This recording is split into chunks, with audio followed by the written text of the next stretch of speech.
If you know nothing about spirituality, take this and understand that we are expected to model this. If we are earth angels, then there are real angels, right? And angels are terrifying, honestly. And I think that that explains a lot of what happens when we show up in people's lives. We're like, we're from God, or we're here to help, or we're here to be of service, or whatever you're dispatched in to do. But the truth is that the angels have a message for you.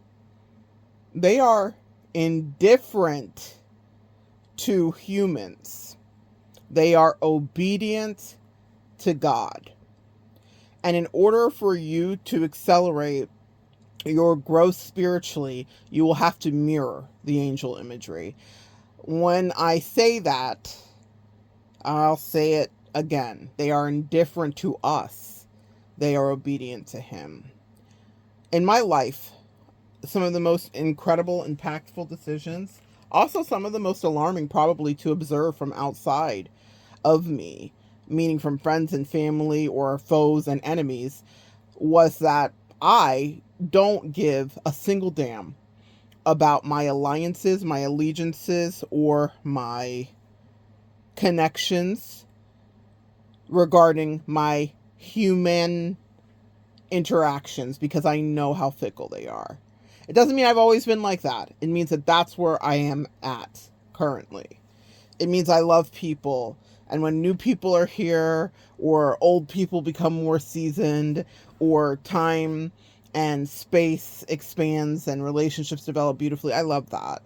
I'm here for it. But the second someone starts to go rogue, the second someone starts to switch up, the second I know that they are not there to not only fill my cup, but to deplete my cup, to rob me of my sacral energy so that they can build something for themselves. Sacral energy has to do with pleasure and sexuality, but it's not that you have to have sex with someone for them to take that from you. They can just notice that you got the juju, you got the spark, you have a crackle, you have magic, and they would like to have a little taste of it.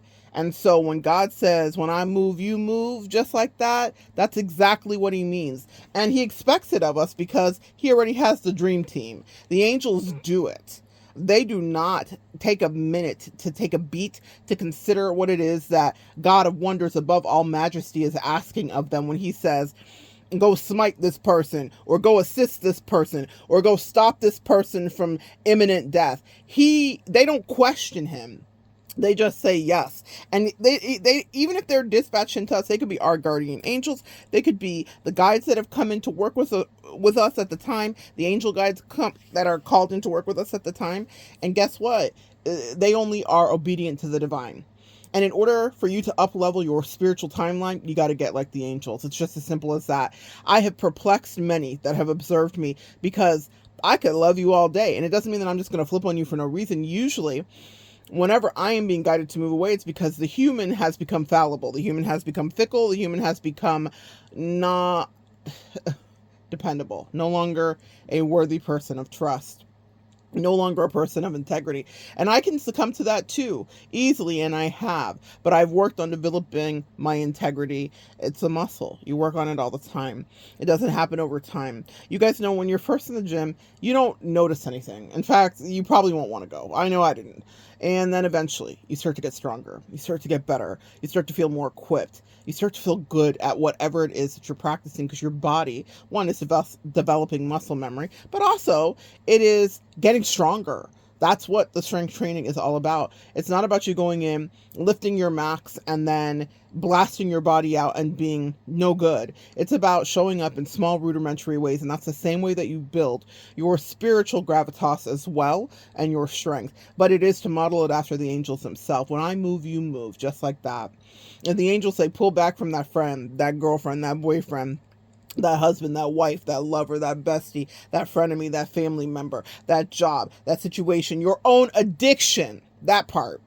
When God says, I need you to make incredible sacrifices so that you can be a testimony of what I do when I show up in someone's life, then I move, you move, just like that, right? I need you guys to hear that. God is indifferent to our plight. The angels are indifferent to our plight. If he feels like whatever it is not going to work out right, and they ask us to mirror and model that with the people in our life. I have pissed people off and disappointed people and hurt people's feelings. They could project and say all kinds of things towards me, but they were dastardly. They were diabolical. They were dirty. They were playing unfair. And if any of them had an ounce of integrity in there, they could admit that. If they could ever sit down with me face to face and say, you know what, I was playing in your face. I was fucking up. I wasn't treating you properly. I wasn't giving you the love that I knew I was supposed to. I got comfortable. I got complacent. I got used to you. I just felt like you're always going to show up and do what you do. That's why when the angels say move, you move. It's not that I delight in pulling the rug out from under people. In fact, pulling the rug out of someone will pull the rug from under me, because usually it's an established connection, bond, or something that I thought was going to carry me into a destiny. But then God will let me see the truth of the snakes around me and how they've gone rogue and how every man's heart is duplicitous. That's why he showed us the disciples. Peter denied Jesus 3 times before the cock crowed, because that was what he wanted to do, because he wanted to self-preserve, because he didn't know what the outcome was going to be. He didn't trust really that God said, when I got you completely. So he said, Jesus, my bestie? I don't know him. Yeah. I know everybody says he's my bestie, but I don't know him. Not just once, not just twice, but 3 times. The reason that we got to see such treachery with the disciples that were next to the Christ is because it was a model, a parable, so that we could understand that this would happen in our life. That people that were closer than blood, brothers, friends, would betray you and laugh about it, wish you unwell, be like, yeah, that's what you get. Look at that karma playing out for them. I thought they were so spiritual and angelic. They don't understand how God was walking with you, step by step, locking in with you. It's bigger than the steps in the sand. That's sweet and soft. We all saw that picture. If you're a millennial, it was hanging up somewhere in your grandma's house, your mama's house, your mama's house, or your mom's house, about the footsteps in the sand. But I need you to understand the master plan. Thinking of a master plan. Perfection is perfection. I'm going to help you understand. The angel said, you have to forsake man. You have to forsake woman. You have to forsake your own self, your own issues, your own addictions, your own insecurities, your own places where you can fall into complacency. When I move, you move, just like that. When the angels are at your back and they tell you, cut it, because that person's ready to attack, cut it. You need to cut it, okay? People want to go through there with you, into the new portal, into the new life, into the new timeline. They want to up level with you. They want some of that good juju, that earth angel juju, the earth angel stimulus package that you are privy to. They want all that. It's delicious to them, but they didn't want to put the time in from, they were not shooting with you in the gym. Kobe. There was no Mamba mentality. They were snakes around you, certainly, but you had to evolve into the Mamba mentality, which is I show up when you're not even watching me. I'm doing things that you cannot see. I'm evolving in ways that you do not know, because I know that the angel said it was time to go. When they move, you move, just like that. That's why they gave us great examples of how it should be and how it should go. It's because when it's time to release the Kraken, release the beast, to move our feet, they do not want us encumbered and tethered to people that wish us no peace. There are so many people that I have worked with, clients, friends, random people that I've run into, that have left themselves stuck at a station in life because their attachments to people that would never treat them right, do them right, and couldn't wait to turn on them were more important than whatever was before them. Not just our relationship. That's trite. The more I grow, the more I evolve, and as we're in a new year, I realize how ridiculous all of these relationship dynamics can be, and how they're really just tests to get you to a deeper level of spirituality. Are humans necessary? I guess if we're up leveling to a certain degree, but if they start to become a detriment, then you release them immediately. You release them expeditiously, and that's when you will see the greatest amount of growth with your spirituality. When they move, you move, just like that. It's not that they're wanting to hold you back. It's not that they want you to be sad. It's not that they want you to be under attack. Quite the contrary, they said. They said, we're trying to protect you from imminent evisceration, because no one can wish you dead, wish you unalive, and have the worst of intentions for you than someone that was right by your side, just like Peter did do to the Christ. Just like Peter just did to Jesus Christo when he was like, hey, you my homie, I'll never forsake you. He just told him that earlier in the day.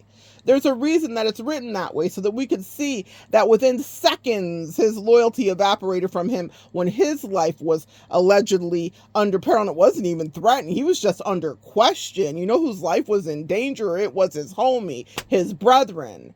This is my body, which I give to you. Do this for the remembrance of me. He just broke bread with the man, but he was playing with this energy and playing in his face, and he was denying that it was even his friend. If that can happen to Jesus, it can happen to you. And that's why when the angels say move, you move. The angels are indifferent to our emotions, our tears, really. Honestly, they're just on assignment. They are dispatched out just like we are earth angels. And sometimes you will be dispatched out to do things with people, whether it's to trigger them, to up level them, to help them or aid them spiritually. But when it's time to move, you move expeditiously. The most incredible ass whippings I've ever taken in my life, the most egg on my face, the most I've not been treated right is when I overstayed my welcome because I got attached to a human. I'm channeling that song, I give up forever to taste you or to touch you. That's from City of Angels, Nicolas Cage, Melanie Griffin, a movie from the 90s. The song is what I'm talking about. It's an angel who falls in love with someone on Earth, but on Earth, it's going to be a shenanigan. It's going to be an ish show. When we're dealing with people that do not know God to whatever degree, they will get you off your track happily and then laugh at you when you're trying to find your way back to your spiritual reality. And I've learned what snakes and what duplicitous takes people can have with you. I've learned it up close and personal, and I'm here to share it with you. So maybe you can avoid a pitfall or two. We won't avoid them all. That's part of the fun when we're here, what we learn and what we are to do. But you are getting older, you're getting wiser, and so there is a higher level of responsibility that is expected of you. If you want to accelerate and actually live in a place where you're at peace, release. Because it's not about the feelings of people that are going to try to say, stay with me and don't go. And, well, why are you treating me like this when they've been treating you like so? I'm incandescent at the way that people get treated and then expect for you to stay. It's the most peculiar thing to me. I'm a very logical person. And so I'm looking at you like, have you lost your goddamn mind? No pun intended. God even loses his mind. He's like, damn humans.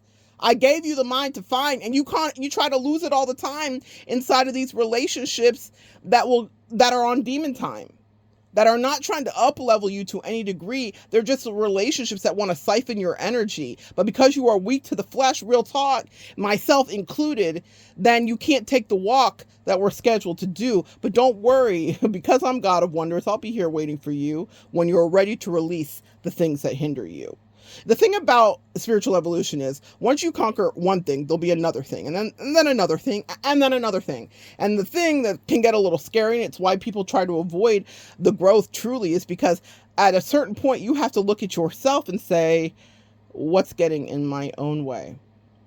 After spending the last 2 years identifying demons, haters, people that were cruel and mean, bullies, people that didn't have shit in their life together, but had the audacity to be nitpicky with me about the blessings that I bestowed to them freely, graciously, I realized that the problem was me. It's me. I'm the problem. It's me. You can't keep giving yourself away like that to people so freely. And then once you are done cutting off their indecency, God will turn the finger at you and say, what have you not fixed about yourself in reality? So it never ends, guys. Then God will say, fix this Achilles heel, fix this issue, fix this thing that's tripped you up your entire lifetime. And that's the thing that a lot of us probably want to avoid having to do. And that's why I think some of us stay consciously or subconsciously subdued in relationships that are never going to nourish you. You have to be indifferent to the men and women around you, no matter what position they're playing in your life. If they're not there to treat you right or up level you, then they've served their time and you have other work to do. The angels are the example for you. They are indifferent to our emotions. They are obedient to God that guides them so that they can protect you. And if you're dispatching as an earth angel with work to do for the people around you, sometimes you pulling the rug out is exactly the work you were dispatched in to do. Especially if you tried the conversation, the reasonable interaction, the explanations, and they were being obtuse on purpose with you. Y'all, I am so... When people are in my life like that, just because I understand where their childhood wound is at, or what their dad did or their mom did when they were a kid, or their uncle that nobody talks about, just because I understand that they might be filled with doubt, just because I understand they're at a different level in their spirituality, they haven't exactly walked all of this out, doesn't mean that I'm never not disgusted with the vitriol and vileness that they spew out of their mouth in their ingratitude. I'm grateful for the ability to manage my emotions so that I wasn't crashing out in front of people that were playing with me. But the angels say, if you don't want to have to deal with all that indecency, set them free. Because you will spend time till you're blue in the face communicating to people about whatever it is, the plan, or whatever it is, how you're trying to be better for them or help them, or how you can see acceleration for them. And they're just so incredibly ensconced in their entitled selfishness. We all can be there, but for the grace of God go any of we. And I certainly have been there too. But now on the other side of it, I'm looking at them like, my God, today, it's not something I would ever want to do. They were so lucky to have been in your presence, guys. They were so lucky to have had you, earth angels, take time out of your life to communicate with them about how they could do better to whatever degree. And then they had the audacity to treat you with a level of inhumane indecency. And you know what? It's not about you being the vigilante, earth angel. It is God who did see. And that's why he had to teach you to be ready to move obediently. Because sometimes God's ready to rain down wrath, hellfire, and karma on those people. But as long as you're there proximal to them, then they're still protected to a certain degree because he loves you for your obedience and your ability to connect and ask questions and introspect. Get away from people and let it be off with their neck. It is sometimes the only way some people will learn. They will not learn with all of your endless gifting and kindness and kind words and edification. Trust me, I've tried. There are a few cross watchers here listening today that know that I've never lied because I was in their life doing for them what I will no longer abide. And they'll tell you when I was a sweetheart in their life, they were treating me the shittiest. And now they have my ass to kiss. And not because it's a game I want to play, but because God said, get away. We have demons inside of them to slay.